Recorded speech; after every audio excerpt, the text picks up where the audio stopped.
What is up, guys? Frankie here today with another video, and today I'm going to be talking about Pokemon, specifically how much I have enjoyed playing its games throughout the years. As I mentioned in a previous video, I recently acquired a Nintendo Switch along with a copy of Pokemon Sword with the expansion pass. And for the better part of a week, I have been pretty much nonstop playing that game on my family's TV, and I have been having an amazing time playing through the Galar region. Along with most Pokemon fans, as they age up with the series, they get more and more knowledgeable about all the various game mechanics that are involved with the game overall.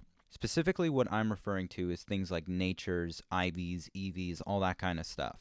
The type of stuff, though, would be more reserved for people who take the game a little more seriously, like people who are involved in the competitive aspect of the Pokemon games. Ever since the Gen 7 games, I've always tried to look for Pokemon with at least natures that would be beneficial to them in the long run of a playthrough. And starting in the 8th generation, Pokemon Sword, I've also been kind of EV training them as well. And that brings me to a story from today where I was EV training one of my Pokemon against a bunch of Berserkers in order to get more attack EVs into the Pokemon in question. And funnily enough, during that training session with those Pokemon, I was able to find a shiny Berserker. And I really wish that I had my initial reaction to seeing that thing appear on screen because, oh my goodness, I don't think I have ever, reacted to something in a video game like I did when I saw that shiny on screen. And it wasn't just the regular shiny, because as of Generation 8, there are like two variants of shinies, one where it's just like the sparkles and the other one where it's square sparkles.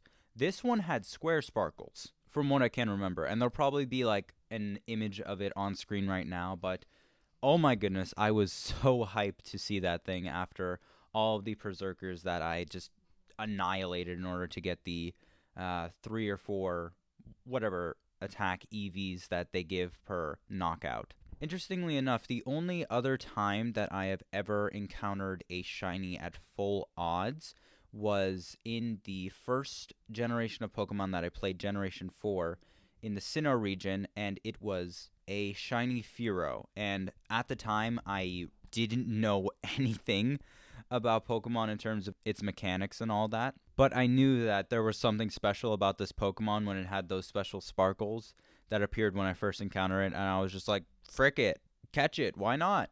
And looking back on it, it turned out to be shiny, and that was a really cool experience for me as a kid because I had no idea what a shiny was at the time. But nowadays, I have a bigger appreciation for all of the nitty-gritty that's involved in Pokemon games, such as shiny odds, which I believe are something around 1 in 6 or 8,000 as of Generation 7. I know that changed a few times.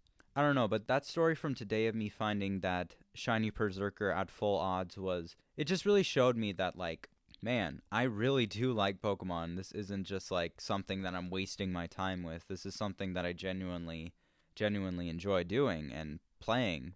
And before Sword and Shield were released, there was that controversy with the amount of Pokemon in the national dex of the game. And honestly, I didn't really have too much of an issue with it. Now, don't get me wrong, there were some Pokemon on the list that were cut out of the game that I genuinely did enjoy in terms of their design and my experience with them. But looking back on it, I never really found too much of an issue with that because more often than not, if those Pokemon were still in the game, I probably wouldn't be using them in my playthrough of the game. Because as of right now, my team looks mostly Generation 8 Pokemon. There's, I think, 2 that aren't Generation 8 Pokemon. I have, as of right now, my Rillaboom, a Corviknight, a Toxtricity, a Excadrill, Chandelure, and Grimmsnarl. Those are the 6 Pokemon that I have on my team, and only 2 of them are Pokemon from previous generations. And from those generations, I never used them on my team, so I didn't have much experience actually using them for myself in battle. And at this point, I haven't even gotten through the main game so far, and much less gotten to the DLC that came packaged in with the cartridge. And from what I've heard from the DLC, a lot of the stuff that has been added in it has been really beneficial for the game. Like, I've heard stuff about the Dynamax adventures that have been really cool. And that's definitely something that I'll be looking forward to do with some of my friends once I get around to going through the Crown Tundra and the Isle of Armors DLC portions of the game. But yeah, I guess that just wraps up my thoughts of Pokemon Sword in the expansion pass and pretty much like Pokemon in general as of right now. But yeah, that's going to wrap it up for the main portion of this video. I'd like to point out that when I was recording this video, I had my Invisalign in, so things might sound a little bit different. There might be a little bit of a lisp throughout this video, and that's why that's why that's there, because I got my Invisalign in right now, and it is currently 10:45 p.m. my time, and I'm still trying to get this up before the day is over. But yeah, with that all being said, I'd like to thank you guys for watching. If you're new around here, please consider hitting that subscribe button, and also leaving a like if you enjoyed the video. And with that being said, I'll catch you guys later.